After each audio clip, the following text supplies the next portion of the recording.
जगत रूप राम कृष्ण धर्म रक्षणाय जगति देहधारी राम कृष्ण।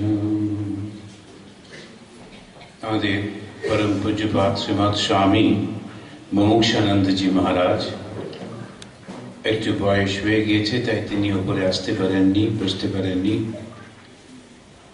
আমাদের এখানে রয়েছেন স্বামী ঋতানন্দজি মহারাজ। আমাদের যিনি ইন্ট্রোডিউস করিয়ে দিয়ে গেলেন, করিয়ে দিয়ে সে কোথায় চলে গেল, দিব্যাশ্রয়ানন্দজি আর অন্যান্য সমস্ত সন্ন্যাসী ব্রহ্মচারী ভাইয়েরা, উপস্থিত মায়ের সন্তানেরা, আজকে খুব সুন্দর একটি প্রসঙ্গ, কিন্তু কয়েকদিন ধরে অত্যন্ত টেনশনে। আমরা দুজনেই একই সঙ্গে ট্রেনিং সেন্টারে ছিলাম, আর আমাদের এই মহারাজ মুমুক্ষানন্দজি উনি আমাদের অধ্যক্ষ ছিলেন, প্রধান আচার্য ছিলেন। আর ওই প্রধান আচার্যকে সবসময় একটু তো ভয় তো পেতেই হয়, নানান পরীক্ষার মধ্যে এইবারও একটা পরীক্ষা পেলেন এই বুড়ো বয়সে এসে। আর সেটি হচ্ছে যে স্বামীজি ঠাকুর সম্পর্কে কি বলেছেন ওটা না, পত্রাবলিতে উদ্ভাসিত যে শ্রীরামকৃষ্ণ জীবনী। এখন এই পত্রাবলিতে উদ্ভাসিত যে জীবনী, এটা কিভাবে খুব সুন্দর উনি সব কোট করছেন, আর একটা করে কোট করছে, আর আমি বলছি এই যা গেল, এরপরে আমি কোথা থেকে এই করতে করতে কেন আমরা শ্রীরামকৃষ্ণের জীবনী বিবেকানন্দের দৃষ্টিতে দেখব, এটা একটা প্রথম প্রশ্ন। অন্য কতজন তো লিখেছেন, কেন বিবেকানন্দ? এটা খুব খুব কারণ আছে। আরেকটা হচ্ছে স্বামী মুমুক্ষানন্দজি এত থরো, আপনারা অনেকে হয়তো জানেন, অনেকে জানেন না, একটা শব্দ এদিক ওদিক হবে না। সেই জন্য অদ্বৈত আশ্রমে যখন বক্তৃতা করতাম, একেবারে নোট করে লিখে নিয়ে যেতাম। আবার স্বামী গম্ভীরানন্দজি যখন বই লিখতেন, তখন রেফারেন্স হিসেবে ওনাকে দিতেন। অসাধারণ একেবারে আমাদের শাস্ত্র সম্পর্কে উনি যখন সাবজেক্টটা দিলেন, মানে পেছনে একটা কারণ আছে। কারণটা আমার যেটা মনে হলো, দেখুন ঠাকুরকে বলা হচ্ছে পরব্রহ্ম, পরাশক্তি। তিনি পরব্রহ্ম, তাকে ব্যক্ত করা যায় না, পরব্রহ্ম রূপে তাকে কেউ ব্যক্ত করতে পারে না। ঠাকুর শ্রীরামকৃষ্ণই বলছেন ব্রহ্ম এটু হননি। আবার যিনি পরাশক্তি, তিনিও সেই রকম, অনুভব করি, ক্রিয়াগুলো বুঝতে পারি, কিন্তু ব্যক্ত করা কঠিন। তাই জগৎস্রষ্টা মাঝে মাঝে নিজেই অবতীর্ণ হন, শরীর ধারণ করেন। এই যে শরীর ধারণ করেন, আমরা 4 তারিখে মায়ের তিথি পুজো, তখন জয়রামবাটিতে ছিলাম, ওখানেও মা সম্পর্কে একটু আলোচনা করতে গিয়ে অবতীর্ণ হওয়ার, জন্ম হওয়ার মধ্যে অনেক পার্থক্য। আমরা কর্মফল ভোগ করতেই জন্মগ্রহণ করতে বাধ্য, কিন্তু এরা নিজেরাই ধরা দেন। কেন? আমাদের মঙ্গলের জন্য। কাদের? বিশেষ করে মানুষের। কেন মানুষ? তার সমস্ত সৃষ্টির মধ্যে শ্রেষ্ঠ হচ্ছে মানুষ। মানুষ কি কঙ্গা? ঠাকুর বলছেন। কেন? ও হৃদয়ের মধ্যে ভগবানকে অনুভব করতে পারে, তাকে জানতে পারে, তাকে দেখতে পারে, আর সেটার পরে পরেই মুক্ত হয়ে যায়, একদম শেষ সীমানায় পৌঁছে যাচ্ছে। আর ঠাকুর খুব পছন্দ করতেন সাপ লুডো খেলা, এবং দেখতেন যে সেখানে তার প্রিয় শিষ্য, ও পড়াশোনা করেনি, অত কিছু জানে না, কিন্তু সাপ লুডোর মধ্যে দিয়ে কোথাও সাপের মুখে পড়ছে না, ঠিক উঠে চলে যাচ্ছে। আর যেখানেই পারছে মইগুলোকে ব্যবহার করে করে চলে যাচ্ছে। কপাল, লাখ, লাটু মহারাজ। কিন্তু আবার এমন অনেকে আছেন যারা ওই উঠতে উঠতে গিয়ে 98-তে উঠলেন, উঠে ঠিক 99-তে সাপের মুখ, তার লেজটা এসেছে 2-এ। ওখানে গিয়ে ওই 98-তে গিয়ে একেবারে খুব করে চুমু খেয়ে মাথায় ঠেকিয়ে এমনি করে যত দেবতা মনে পড়লো করে টোরে যেই ফেললাম, ও নাচতে নাচতে ঘুরতে ঘুরতে পুটুস, আর একেবারে এসে নিচে পড়লাম। কেন ওই কর্ম কর, এমনি একটা খেলার ছলেও কিন্তু বুঝিয়ে দিচ্ছেন। তো এই মানুষকে তিনি বলছেন যে দেখো এই কর্মটা যদি ঠিক মতো করো, যখন করতে পারি না তখন ভগবান আসেন, যখন দেখেন একেবারে ভেঙে চূর্ণ বিচূর্ণ হয়ে যাচ্ছে, মানুষ এত দেহ বোধ সম্পন্ন হয়ে যাচ্ছে, পশু হয়ে যাচ্ছে। আহার নিদ্রা ভয় সবই তো মানুষ আর পশু তো একই, কিন্তু একটাই শুধু পার্থক্য, ধর্ম। ধর্মে নাহি না পশু ভি সমান। আর ওই ধর্মটা যখন চলে যায়, মানুষ আর পশুর কোনো পার্থক্য থাকে না, একেবারে শরীর শরীর শরীর চতুর্দিকে। এখন একেবারে সবাই মিলে লেগে পড়েছে শরীরটাকে কিভাবে, একটা দারুণ ভুল হয়ে যাচ্ছে। পরে যখন বুঝবে তখন আর কিছু করা যাবে না। ওই জন্যে ভগবান আসছেন, আসার পর ওইটি কিন্তু ভগবান যে মানুষের রূপ ধারণ করে আসেন, সবাই কি চিনতে পারে? এই বাগবাজারে এইখান দিয়েই তো স্বয়ং ভগবান, যাকে দেখার জন্য আমরা ঘর ছেড়েছি। আপনারা সেই কত জায়গায় যাচ্ছেন, তীর্থ ভ্রমণ, দান, উপোস আদি করছেন, এক ঝলক যদি দেখতে পেতাম। আগে যিনি এখানে প্রেসিডেন্ট ছিলেন, মনমতো মহারাজ, উনি অদ্বৈত আশ্রমে ম্যানেজার ছিলেন। তো ওকে আমি একদিন জিজ্ঞেস করলাম, মহারাজ অনেক বছর তো সন্ন্যাসী হয়েছেন, ঠাকুরকে দেখেছেন? তো উনি খুব রেগে গেলেন, হ্যাঁ একেবারে হন্তদন্ত উনি বলছেন, আরে দেখা, এত বছর ধরে ডাকাডাকি কান্নাকাটি, একটা দাড়ি পর্যন্ত দেখতে পাচ্ছি এখন একদম পরিষ্কার। চেষ্টা করছি, এখন সবসময় রূপ দর্শন হয় তা না, অনুভূতি অন্যরকমও হয়। এখন এই যে আমরা দেখছি, লক্ষ্য করছি, এই ভগবান কিন্তু এইখানেই করে বেড়াতে। আর লোকগুলো কি করতো? পরমহংস প্যাক প্যাক। ভেবে দেখুন, ওদের মধ্যে আমরা ছিলাম না তো জানি না, হয়তো ছিলাম। এখন এই যে জিনিসগুলি দেখছি, কিন্তু সেই পরমহংস যদি একবার মুখ ঘুরিয়ে তাকালেন কারোর দিকে, ও কিন্তু উদ্ধার হয়ে গেল। এমন শক্তি ভগবানের। এই ভগবানকে কেউ চিনতে পারে না। শুধু আজকে ঠাকুরকে চিনতে পারি তা কিন্তু না, কয়েক হাজার বছর আগে ওই শ্রীকৃষ্ণকে বলছে দড়ি দিয়ে বেঁধে রাখ, গোয়ালার ছেলে, ওটাকে বাঁধ। কি কাণ্ড দেখুন। অবজানন্তি মা মূঢ়া মানুষীম তনুমাশ্রিতম। আমি যখন মানুষের শরীর ধারণ করে আসি, কেউ আমাকে বুঝতে পারে না। পরম ভাব মজানন্ত মম ভূত মহেশ্বর। গীতাতে স্পষ্ট করে তিনি বলছেন যে নবম অধ্যায়ে, মানুষের শরীর ধারণ করে এলো, আমি না ধরা দিলে কোনো উপায় নেই। কিন্তু ধরা যে দেবেন, কার কাছে দেবেন, সে যদি ঠিক মতো না হয় তাহলে বুঝতে পারে না। এখন একটু ধরা দিচ্ছেন কার কাছে, যার কাছে সে পাগল হয়ে যাচ্ছে। একবার হৃদয়রাম হাঁটাহাঁটি করছিল, হৃদয়রামে যে খুব একটা বোন, ও কিন্তু নাটক করতে এসছেন ঠাকুরের সঙ্গে, সব ঠিক, দারুণ উচ্চ অবস্থান, নইলে ঠাকুরের সঙ্গে দেখা যায় না। তবু ওই যে ড্রামার মধ্যে হৃদয়রামকে দেখছি, তিনি ঠাকুরকে বলছেন সবাইকে এত দিচ্ছ অত দিচ্ছ, আমি কিছু পাচ্ছি না, একদিন ঠাকুরের সঙ্গে ঘোরাঘুরি। আর হৃদয়রামের একটা সবসময় ছিল, সেবকদের অলওয়েজ এটা হয়ে যায়, সেটা হচ্ছে আমি করছি তো, আমি না করলে তো ইনি কি করতেন, তো কিছুই করতেন, ওনার জন্যই যে ওটা বুঝতে পারেন। সেই জন্য ঠাকুরের পাশাপাশি হাঁটছেন, বলে সবাইকে সব দিলেন, আমায় কিছু দিলেন না। ঠাকুর বলেন আচ্ছা ঠিক আছে, একটু পরীক্ষা করে দেখছেন কিরকম পারে কিনা। অন্ধকারের মধ্যে যাচ্ছিলেন, হঠাৎ হৃদয় দেখছে ওর গা থেকে আলো, ঠাকুরের গা থেকে আলো, আর মামা টামা নয়, তখন নাম ধরে ডাকছে, ওরে রামকৃষ্ণ, আমরা সাধারণ লোক নই, চল জগৎ উদ্ধার করে আসি। ঠাকুর সঙ্গে সঙ্গে তার সেই বিশেষ শব্দটা ব্যবহার করে এক বকুনি দিলেন, থাক যেমন ছিলি থাক। কেন? ধারণ করতে পারছে না। ধারণ করা চারটিখানি কথা নয়। এই কল্পতরু উৎসব গেল, ওইখানে তিনি আর একজনকে সে চেয়েছিল, সে যেন তার ইষ্ট দেবতাকে দেখতে পায়, ভগবানকে দেখতে পায়, দেখেছিল। পরে দেখছি ব্যবসায় উঠে যাচ্ছে, চতুর্দিকে শুধু সবসময় ইষ্ট দেবতা। তখন দেখলেন যেন আমার ব্যবসায় বন্ধ হয়ে যাবে, তো মহাবিপদ। আবার কি বললেন, না ওটা বন্ধ করতে। কেন কি? ধারণ করার ক্ষমতা থাকে না, ভীষণ কঠিন, ভীষণ কঠিন। একজন ভদ্রলোক, তিনি ব্যাঙ্গালোরে, একজন স্বামীজি, তিনি আমেরিকায় চলে গেছিলেন পরবর্তীকালে।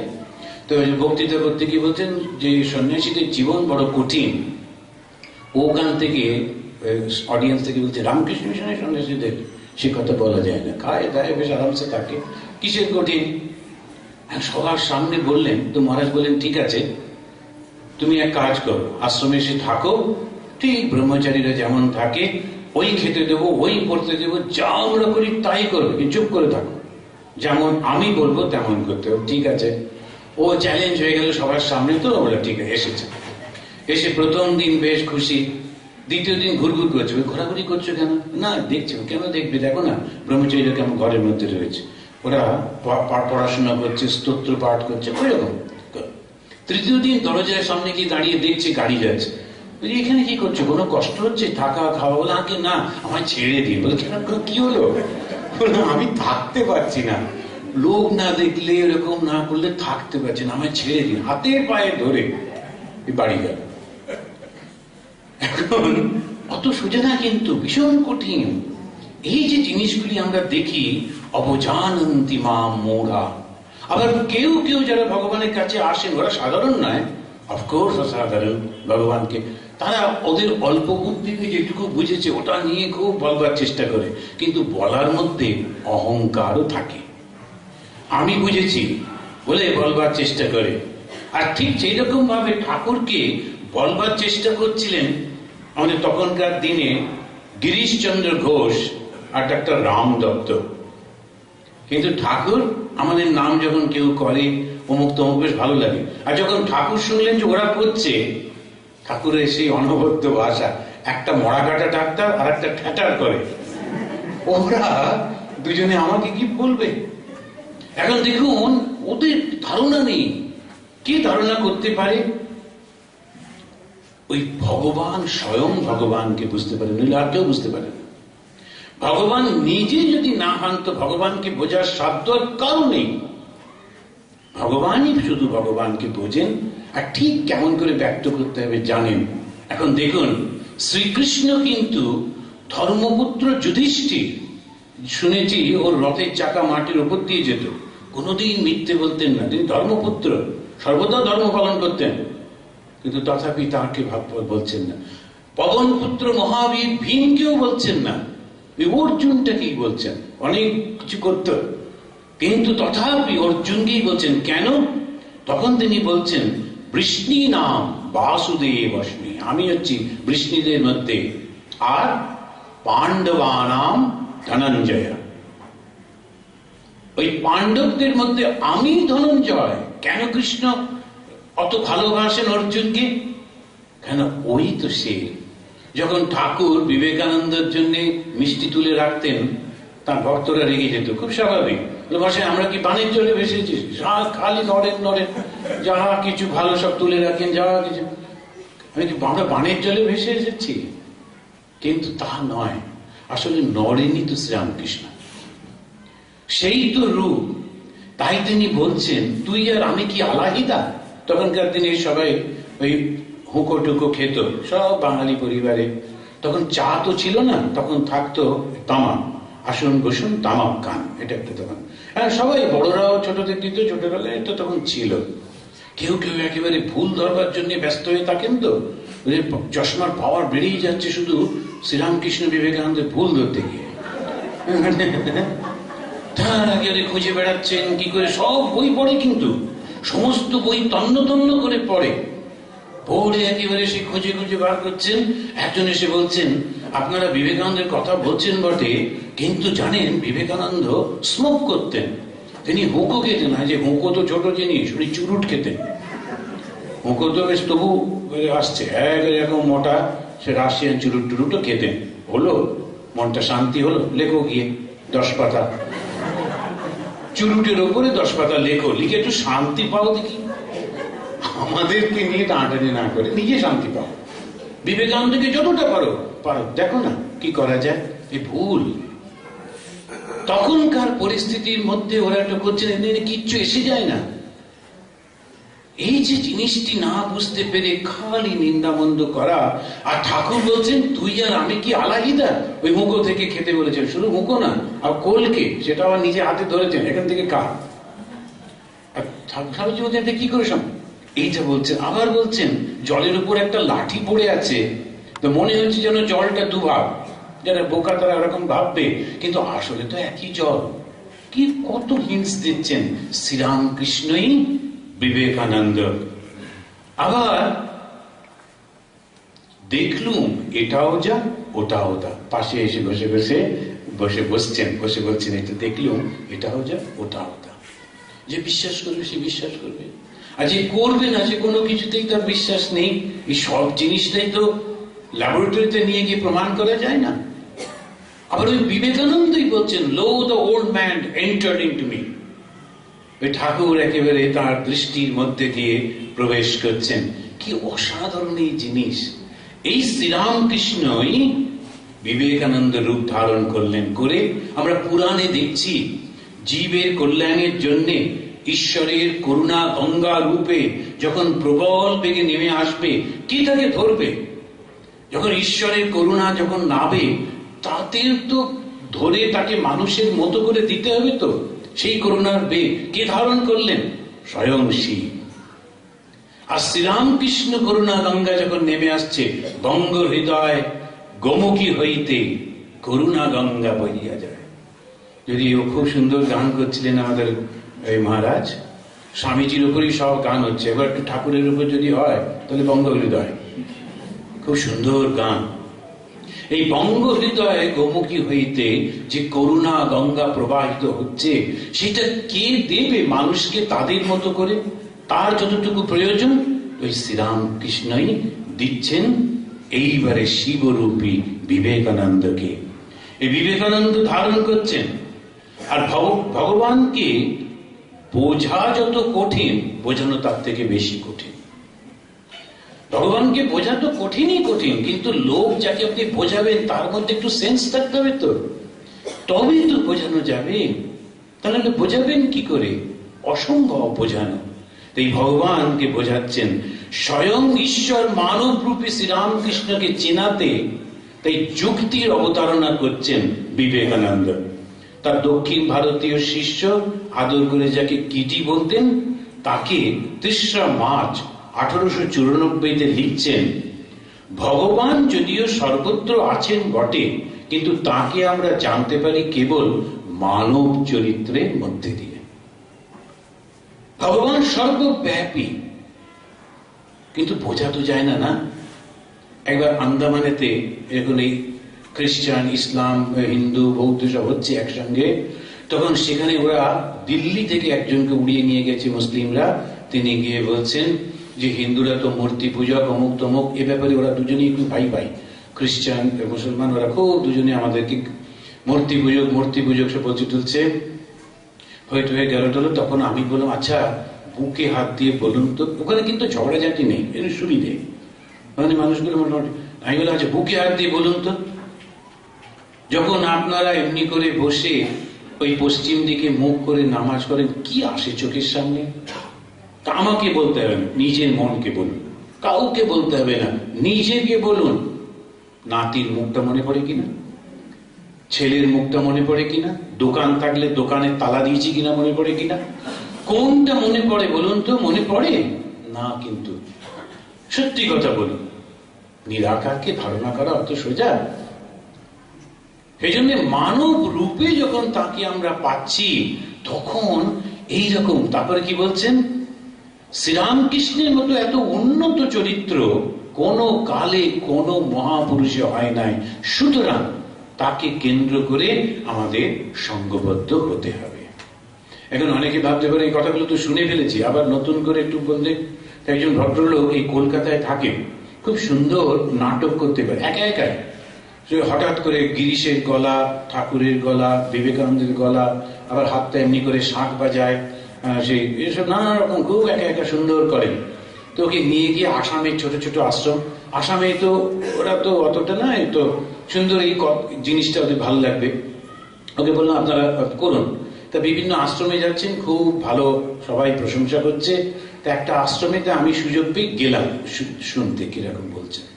তো সেদিন তিনি রামপ্রসাদের জীবনী বলছেন। ওমা, দেখছি আমিও বসে আছি, তো উনি বলছেন রামপ্রসাদ তার স্ত্রীকে সাজালেন, সাজিয়ে ষোড়শী পুজো করলেন। তারপরে তখন তো আর কিছু বলা যায় না, সব হয়ে গেল। তারপরে যখন আমরা চা খাচ্ছি, ওকে ডাকলাম, ডেকে বললাম, আচ্ছা রামপ্রসাদ এটা কবে করলেন? বলে আছে মহারাজ, উদ্বোধনের বইতে বেরিয়েছে। এখন ওর ধারণা আমরা তো অরুণাচলে থাকি, তো উদ্বোধন তো নিশ্চয়ই যায়নি কখনো। আমি বললাম আচ্ছা, হ্যাঁ উদ্বোধনের বইতে বেরিয়েছে। তো ওইসব যাহা বেরোয় বেরোক, এইটি আপনি বানিয়ে বানিয়ে বলেছেন, এটা ঠিক হয়নি। তখন ও বলছে, না আসলে কি জানেন, ঠাকুরের সম্পর্কে বলতে গিয়ে একই কথা বলতে হয়, তো একটা নতুন লাগিয়ে দিয়েছি। আমি বললাম একেবারে লাগাবেন না, ওই যেমন আছে ওটাই বলুন। তো তেমনি আমি লাগাচ্ছি না, যেমন আছে তেমনি করছি। এখন এই যে আমরা দেখছি ঠাকুর দেহ ধারণ করছেন, কেননা মানুষের মধ্যে দিয়ে ভগবানকে ঠিক ঠিক আমরা বুঝতে পারি, কিন্তু কেন দেহ ধারণ করছেন মহারাজ আবার বলেছেন, সেটাই আমি রিপিট করছি। 57 রামকান্ত বসু স্ট্রিট, এই বাগবাজার থেকে 26শে মে 1890, অর্থাৎ ঠাকুরের শরীর চলে যাবার প্রায় 4 বছর পরেই প্রমোদা বাবুকে লিখছেন, পাশ্চাত্য বাকছটায় মোহিত ভারতবাসীর পুনরুদ্ধারের জন্য অবতীর্ণ হইয়াছেন। খুবই গুরুত্বপূর্ণ। এখনো যতজন যা করে যাচ্ছে ওই পাশ্চাত্য বাকছটায়, এখনো কিন্তু যদি আমরা ওই পেনের গায়ে দেখি মেড ইন জার্মানি, অমনি লাফিয়ে পড়ে ওটা কিনি, যদিও এখানকার বস্তিতেই করেছে শুধু ছাপটা, তবু ওইটাই কিনি। কেন? ওই ভীষণ একজন মহিলা, তার চোখটা কড়কড় করছে, বড় কষ্ট হচ্ছে, তো তাকে ডাক্তারের কাছে নিয়ে গেছে। তা নিয়ে যাবার তার স্বামী, তারপরে যাওয়ার পর ডাক্তার দেখে বলে, না একটা কিছু না, একটা ফরেন পার্টিকেল পড়েছে, একটু রিমুভ করলেই হয়ে যাবে। মহিলা চিৎকার করে উঠলেন, ফরেন পার্টিকেল? খবরদার সরাবার দরকার নেই। আরে মশাই, পাই না, আবার এসেছে যখন আপনি সরাবেন, খবরদার না। এত ফরেন সম্পর্কে আমাদের ধারণা, ফরেন হলেই হলো। এই যে আমরা দেখছি, তিনি বলছেন পাশ্চাত্য বাকছটায় মোহিত ভারতবাসীর পুনরুদ্ধারের জন্য অবতীর্ণ হয়েছিলেন। কেউ পারেনি। রাজা রামমোহন রায়, কেশবচন্দ্র সেন, একজনও কিন্তু পারছে না। শ্রীরামকৃষ্ণ এসে ওইটাই করছে যেটা আমাদের ঋষিরা করেছিলেন, ওই সেই একরকম ভাবে করছেন। আবার 1894-তে আমেরিকা থেকে তার গুরু ভাতা ও শিষ্যদের উদ্দেশ্যে লেখাতে বলছেন, রামকৃষ্ণ পরমহংস জগতের কল্যাণের জন্য এসেছিলেন। আবার তাকে তো অসাধারণ কথা লিখছেন ওই চিঠিতে, যে তাকে নমস্কার করবে সে সেই মুহূর্তে সোনা হয়ে যাবে। কি অসাধারণ কথা! দেখুন, ঠাকুরের বাণী বলছেন, ঠাকুরই বলছেন বিবেকানন্দের মুখ দিয়ে, যে তাকে প্রণাম করবে সেই মুহূর্তে সোনা হয়ে যাবে। এখন এই প্রণামটা কিরকম? ওই বিশ্বাসের সঙ্গে যদি একটু করি না, তাহলে যুগ যুগান্তরে জমে থাকা কর্মফল মুহূর্তের মধ্যে পাল্টে যাবে, যাবেই যাবে। এ তো মিথ্যে মিথ্যে বলছেন না, এই জিনিসটি। তারপরে বলছেন, যে তাকে নমস্কার করবে সে সেই মুহূর্তে সোনা হয়ে যাবে। এই বার্তা নিয়ে ঘরে ঘরে যাও। স্বামীজি বলছেন, এই কথাটা নিয়ে ঘরে ঘরে যাও, মানুষকে বুঝিয়ে বলো শ্রীরামকৃষ্ণই এই যুগে একেবারে পাশ দিয়ে গঙ্গা বয়ে যাচ্ছে সুরধ্বনি, তারই তীরেতে বোকা যে সে কূপ খনন করছে, জল খাবে। এখন সেটাই তিনি বলছেন, এই বার্তা নিয়ে নিজে বুঝতে হবে, তারপরে বা ঘরে ঘরে যাও, অশান্তি দূর হয়ে যাবে, ভয় করো না। এই যে কথাগুলি খুব অসাধারণ। নরোত্তম নগর থেকে উল্টো দিকে, যেটা ব্রহ্মপুত্র, তার উপর ওদিকে আর একটা স্কুল আছে রামকৃষ্ণ মিশন, সেটা হচ্ছে আলম। এখন ওটাকে নাম দিয়েছে আলো, জায়গাটার নাম দিয়েছে ট্রাইবাল নাম। সেই আলোতে একবার আমি গেছি বাচ্চাদের ওই ডিস্ট্রিবিউশনের জন্য, প্রাইজ ডিস্ট্রিবিউশন। তো দেখছি প্রায় সব খ্রিস্টান হয়ে যাচ্ছে, সবগুলো হয়ে যাচ্ছে, এই সমস্ত শুনলাম টুনলাম ভাষণেতে। তখন আমি বলবার সময় বললাম, এখন বাচ্চা তো, ওরা দুটো জিনিস খুব ভয় পায়, একটা পরীক্ষার ভয় আর একটা ভূতের ভয়। এখন আমি বললাম যে তোমরা তো ভয় পাও তো, পরীক্ষা কে লিয়ে ডর আতে হ্যায় না? হ্যাঁ, সব বলছে। যে মা হচ্ছেন সরস্বতী, যদি শ্রী মার ছবিটাকে তোমার কাছে রাখো, প্রার্থনা করো, মা ये মানে পড়াই লিখাই মে हमें तेजी कर दो, अच्छा कर दो। তুমি দেখবে যদি তুমি ঠিক ঠিক প্রার্থনা করো ভালো হবেই হবে। এটাও ঠিক, মাস্টারমশাইদের কথা শুনতে হবে, পড়তে হবে, কিন্তু প্রার্থনাও করো, দেখবে পরীক্ষায় পাশ করবে। আর মাই কালী, কালী মূর্তি দেখা হয় না, হ্যাঁ বাস মা কালী যদি তার ছবিটার পাশে রেখে তুমি ঘুমাও, কি করে ভূত আসবে? কোনো ভূতের ভয় নেই, মায়ের হাতে খাড়া আছে না, সব ভূত পালাবে। এবারে যেই বক্তৃতা শেষ করেছি, এরকম প্লাস্টিক চেয়ার গড় গড় গড় গড় করে প্রায় 1000-2 বাচ্চা সেইগুলো চেয়ার মেয়ার ফেলে সব, সেই যে কি একটা ভয়ঙ্কর আওয়াজ, ছুটে বেরিয়ে চলে গেল। আমি বললাম এই রে কি বললাম, সব পালালো কেন? তখন একজন সাধু বলছে, মহারাজ এটা আপনি বলে দিলেন যে মায়ের ছবি রাখলে ওর পড়াশোনা ভালো হবে, ভূতের ভয় চলে যেতে বলে দিলেন পরিষ্কার। ওরা এখন কি করেছে, ওই আমাদের যে বুকসেল সেখানে গিয়ে মায়ের ছবি কিনছে, যেটা মায়ের ছবি শেষ হয়ে গেছে, যে বইতে মায়ের ছবি ছিল ওই বইটা কিনে নিয়ে ছবিটা ছেড়ে বইটা ফেলে দিচ্ছে। এখন দেখুন এই বার্তা নিয়ে ঘরে ঘরে যাও। আমি বললাম আমি তো বিশ্বাস করি, তুমি করো না? আমি তো বিশ্বাস করি মাই সরস্বতী, মাই কালী, কোনো ভয় নেই। এখন এইটা যেটা বলছেন, এই বার্তা নিয়ে ঘরে ঘরে যাও, তখন দেখবে আর কোনো অশান্তি থাকবে না, কোনো ভয় থাকবে না। এই কথাগুলি খুব সুন্দর করে বলার পর শুদ্ধ সপ্তগুণের বিভূতি ঈশ্বরকে যাদের মনের মধ্যে কামনা থাকে, সেই জীব কি বুঝতে পারে? স্বয়ং ঈশ্বর মানবরূপী শ্রীরামকৃষ্ণকে তাই তিনি এইভাবে বর্ণনা করছেন। এরপরে আমি দেখছি স্বামী বিবেকানন্দ যে কথাগুলো বলছেন, তিনি কিন্তু সেইভাবে ঠিক জীবনী রচনা করেননি। থাউজেন্ড লাইনের পার্কে তার কয়েকজন শিষ্য শিষ্যা ছিলেন, তাদের কাছে একটু ঠাকুর সম্পর্কে বলেছেন। আর মাই মাস্টার মদীয় আচার্যদেব বাংলাতে, ওই বইটার মধ্যে অল্প কিছু, কিন্তু তাও অনেকটা অন্য ব্যাখ্যা এইটাতে তিনি বিশেষ বলেননি, পত্রিকার মধ্যে মাঝে মাঝে। কিন্তু তথাপি দেখছি ধর্ম প্রসঙ্গে স্বামী ব্রহ্মানন্দের মধ্যে, স্বামী ব্রহ্মানন্দের শ্রী প্রভুর মানসপুত্র, তিনি স্পষ্ট করে বলছেন ঠাকুর তার মানে স্বামীজির ভেতর দিয়ে জগতে প্রকাশ হয়েছেন। তার কথা অর্থাৎ বিবেকানন্দের কথা ঠাকুরের কথা বলে জানবি। দেখুন এই যে কোন রকম আর অ্যাম্বিগুইটি নেই, বিবেকানন্দের কথাই ঠাকুরের কথা। আর স্বামীজি কি বলেছেন?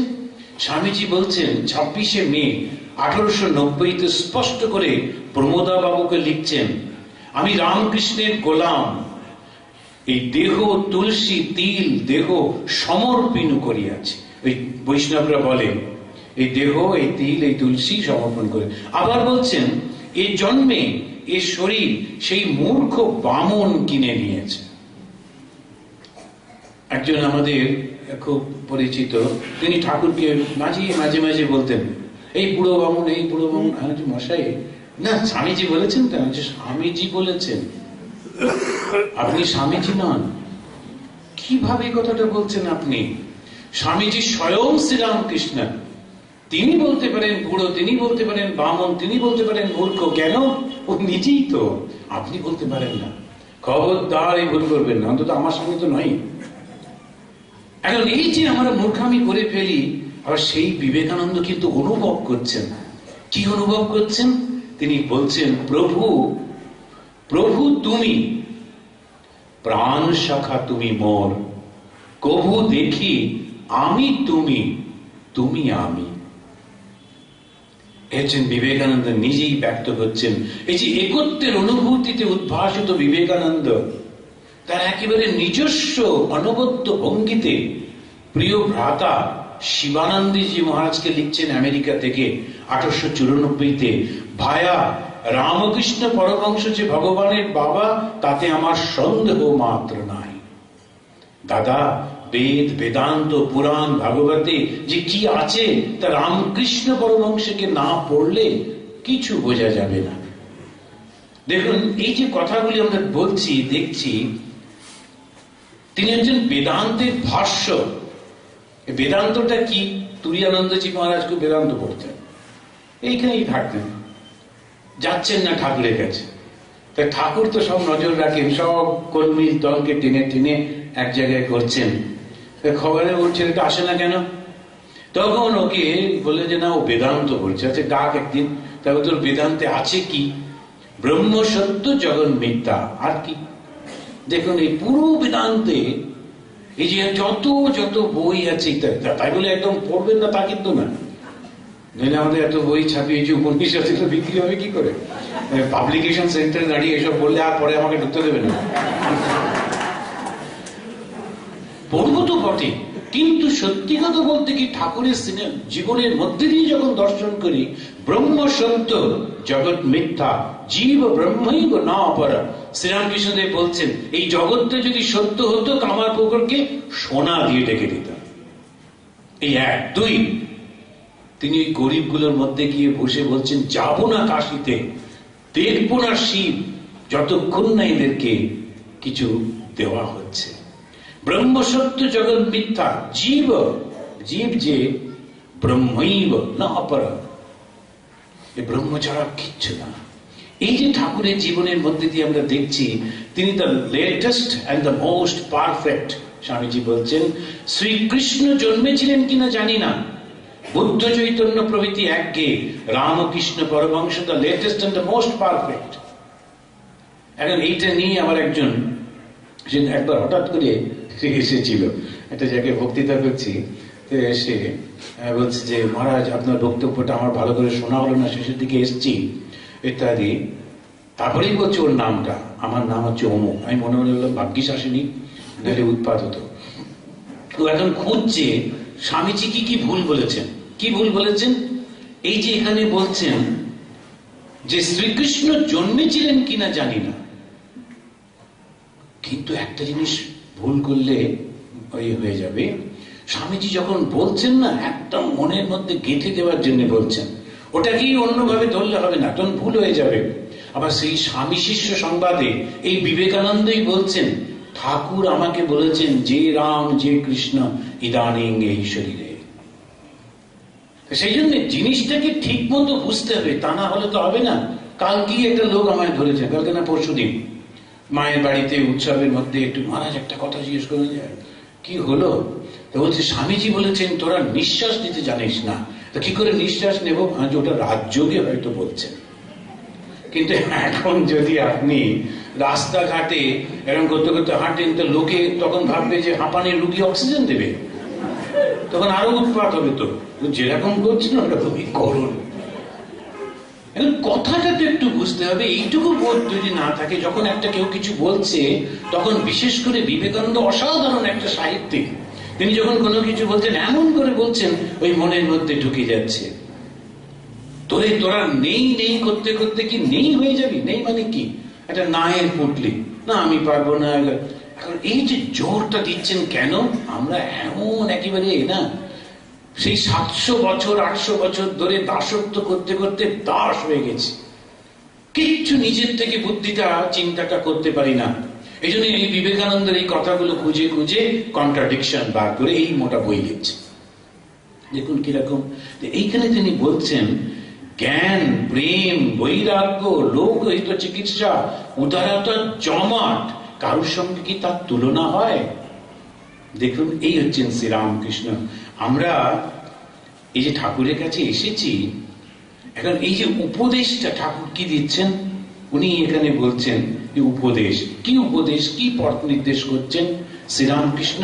বিবেকানন্দ লিখছেন স্বামী রামকৃষ্ণানন্দজিকে ইংল্যান্ড থেকে 1896-তে, এটা চিঠি না, পড়ে দেখবেন, একেবারে রামকৃষ্ণ সঙ্গে ম্যানিফেস্টো। সমস্ত সংঘটা কিরকম হবে বিশাল করে লিখছেন। তার মধ্যে বলছেন এই নতুন অবতার বা শিক্ষকের এই শিক্ষা যে এখন যোগ, ভক্তি, জ্ঞান ও কর্মের উৎকৃষ্ট ভাব এক করে নতুন সমাজ তৈরি করতে হবে।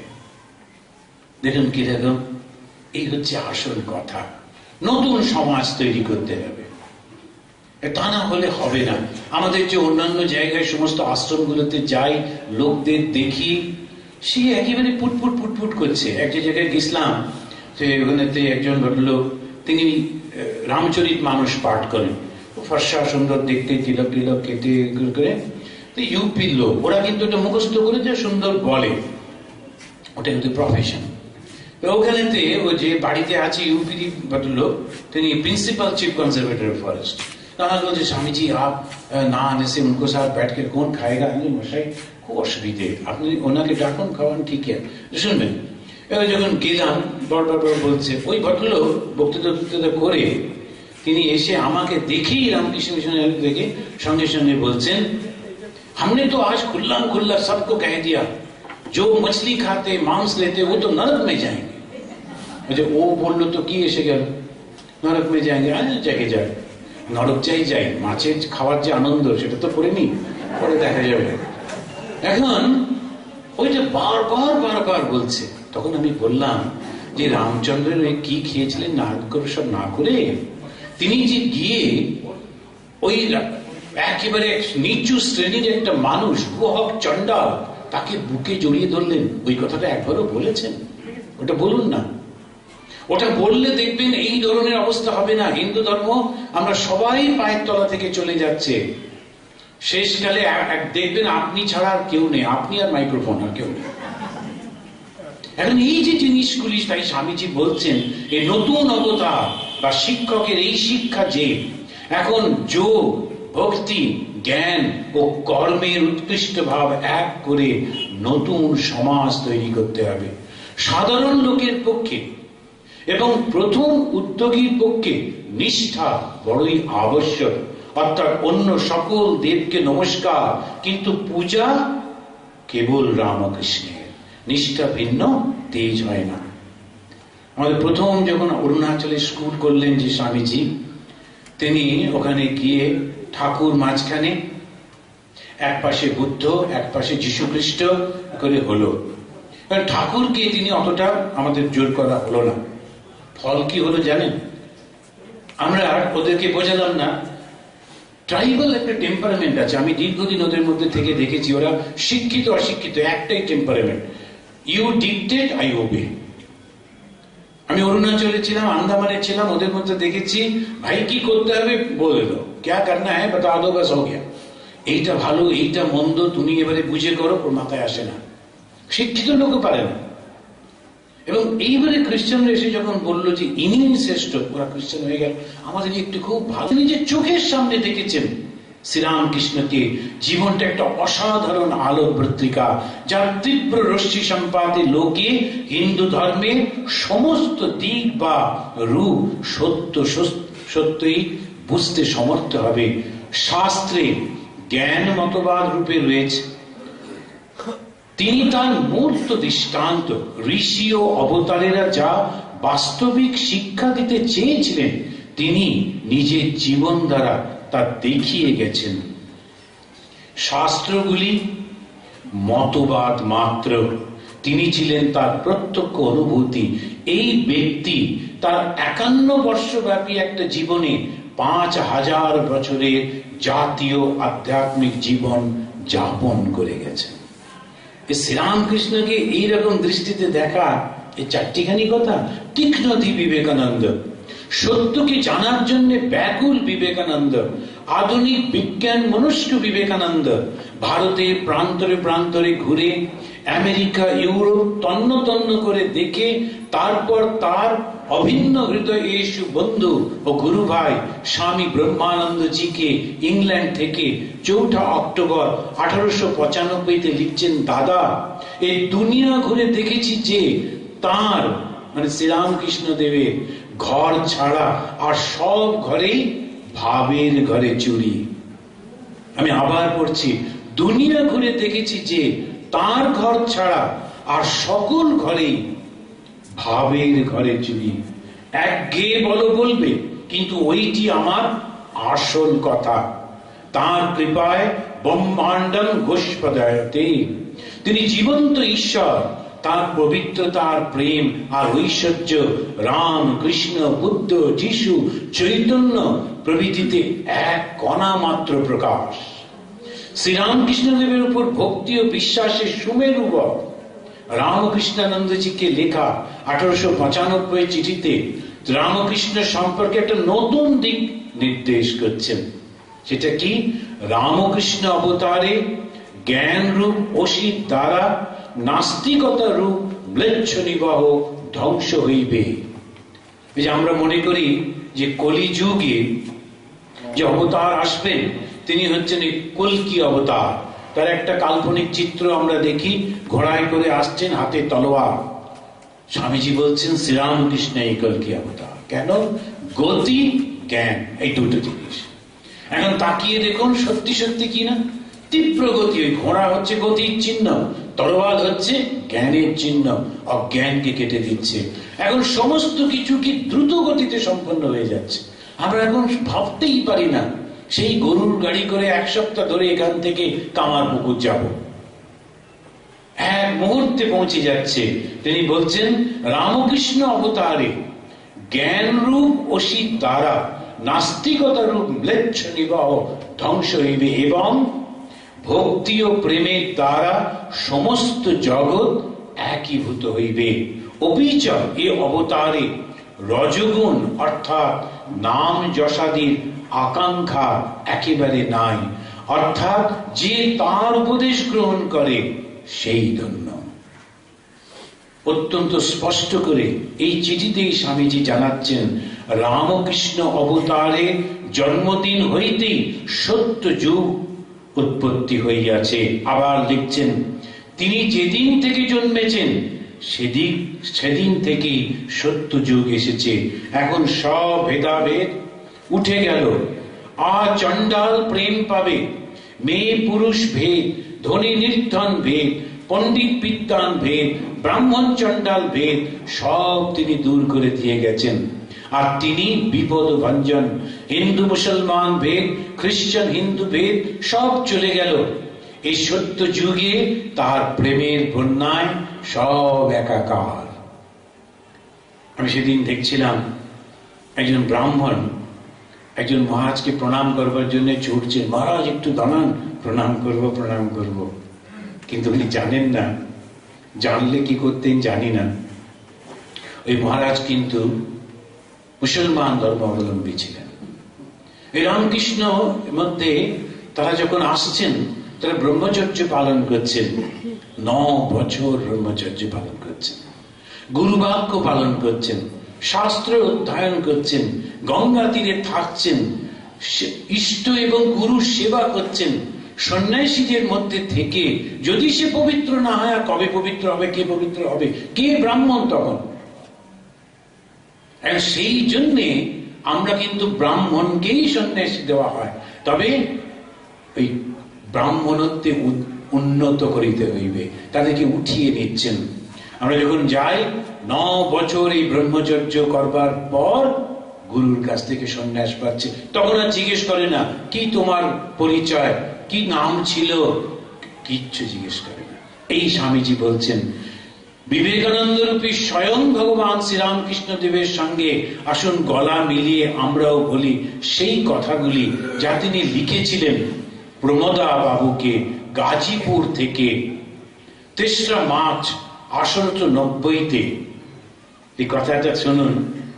এখন সিদ্ধান্ত এই যে রামকৃষ্ণের জুড়ি আর নাই, একেবারে ডিসিশন।